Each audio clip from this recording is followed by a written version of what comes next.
So how important is the acquisition of knowledge related to the cessation of habits that don't really serve our goals and ambitions or how we want to see ourselves?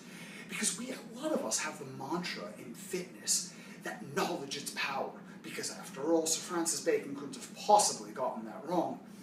And we tend to approach behavior change through the mindset of, God, if they only had more knowledge, or if we only knew more, then we'd be able to do more, and then we get really frustrated when it doesn't quite work that way.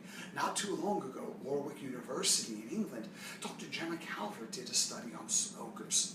Now, throughout the world, different countries have different degrees of warning labels on cigarette cartons. In the United States, the warning is quite subtle. It's in fine print almost. In the EU, in the UK, there's these big block letters that says smoking kills. Can't really misinterpret that message, can you? And in other nations like Australia and Canada, there are these horrific images of a cancerous lung or someone who has oral cancer and their lips are literally rotting off. I know it's a horrible image. Or a picture of a skeleton smoking a cigarette. Now, people can't really look at that and misinterpret the meaning. Oh, what are they trying to say? If I keep smoking, I'll get thinner? Not exactly. So when she took these 32 people and interviewed them on the efficacy of these messages, they all agreed that warning labels work because they're horrifying. And when these smokers came into contact with them, they in fact were horrified.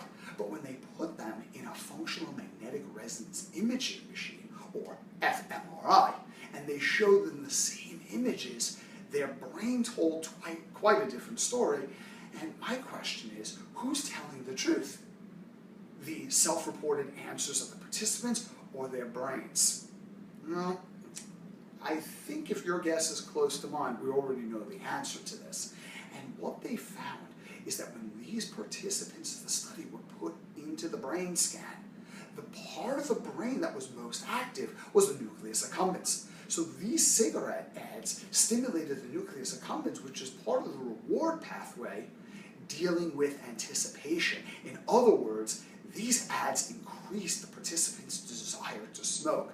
So we know, not knowledge by itself isn't always power, and it doesn't always work. And we don't need a study to tell us that. There's a lot of anecdotal evidence to support that hypothesis. So what does work? Well, a lot of things work. Our expectations of ourselves, our worldview works to a certain degree. Our identity seems to have an extraordinary impact on what we will or will not do, because our identity is our affinity or with and how much we feel we belong to a certain group or a certain tribe, a sports group, a political group, a religious group.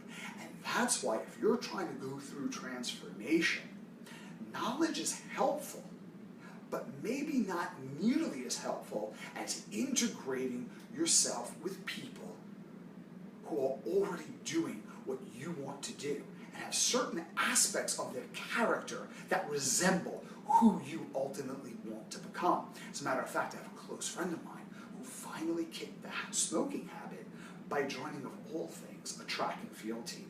And eventually she came to consider herself amongst that tribe to such a high degree that she quit smoking because track athletes don't generally smoke.